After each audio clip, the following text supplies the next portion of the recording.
It's true, I once made an 8-year-old cry.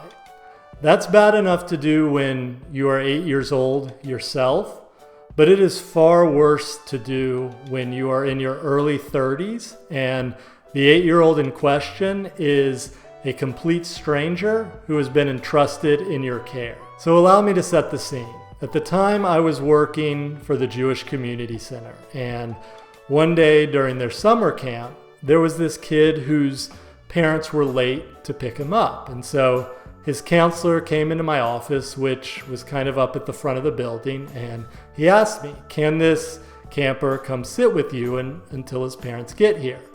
And I said, sure. So the kid comes in and he sits down, and I asked him what his name was and how old he was. And at that point, for as embarrassing as it is to admit, I had exhausted everything that I could think of to talk to this kid about, because I'm not the greatest conversationalist there is to begin with, but I am really bad when it comes to talking to kids. I just don't ever know what to say. So here we were. He's sitting there staring across the desk at me, and I'm sitting there staring across the desk at him, thinking, what do I do now?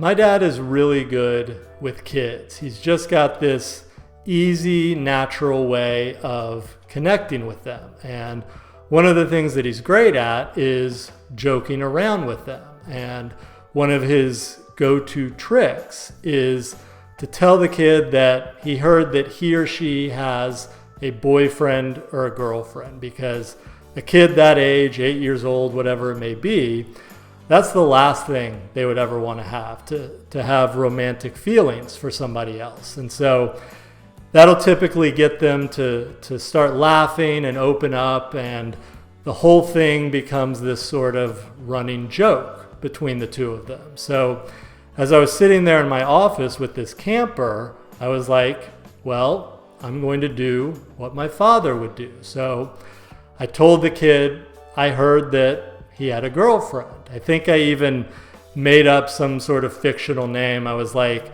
I hear that Sally in arts and crafts class is your girlfriend. And fortunately, it worked. The kids started laughing. We started going back and forth, and everything was great. Until it wasn't, because at some point, I pushed things just a little too far. Because of this success that I was having, and because I also didn't know what else to say to this kid, I just kept talking to him about his fictional girlfriend. And I think it was in that single-minded focus on his made-up relationship that after a couple of minutes, I missed the cues from him that he no longer found this funny, that this was not a joke to him anymore. I only realized that when he stood up and with tears filling up his eyes, he said, I do not have a girlfriend. And then he stormed out of my office. My first thought was, oh my God, you just bullied an 8-year-old. My second thought was, oh my God, you're going to get fired because you just bullied an 8-year-old, and you are never going to get another job again. So I got up and I went across the hall to this other room where the camper had gone to, which thankfully was empty. And I got down on the floor with him and just tried to do everything that I could to calm him down. I told him, look, I know that you don't have a girlfriend. I know that you are not in love with this fictional girl named Sally. And somehow, some way, over the next few minutes, he started to calm down. He started to catch his breath. And by the grace of God, by the time that his mother finally got there, all of his tears had dried. But I'll be honest, over the next couple of days, I kept an eye on the front door because I really didn't know if one of his parents was going to storm in and confront me and be like, what did you do? What did you do to our son?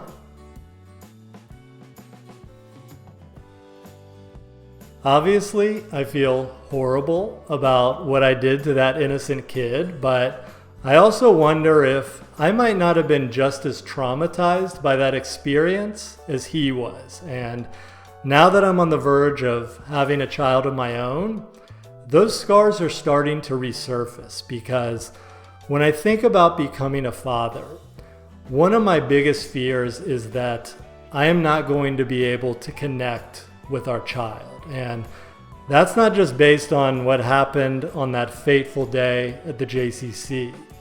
That's also based on what has happened, for instance, with my nieces and nephews.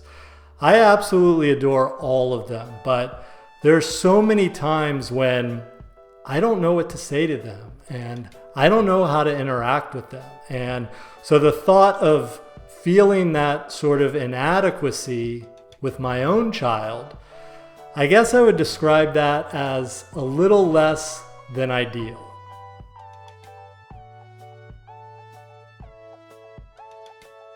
As our son or daughter grows up, I recognize that there are going to be plenty of instances in which I make him or her cry. I am going to have to discipline them. I'm going to have to make them go to bed at their actual bedtime. I'm going to have to tell them, no, you cannot have chocolate ice cream for breakfast. And they're not going to like it. And the tears are going to flow. And I'm okay with that. Admittedly, I say that right now as someone who is not a parent, as someone who has not had to stand strong in the face of their child's tears. But yeah, in theory, I'm fine with that. But if I'm constantly making him or her cry when I'm trying to have fun with them and I'm trying to build that bond with them, like I was briefly trying to do with that 8-year-old at the JCC, that's going to be heartbreaking. And even worse, if that happens, I'm not going to have to worry about the threat of some random parent storming into my office to confront me. I'm going to have to worry about answering to a far greater and far more formidable force, Emily, and she knows where I sleep.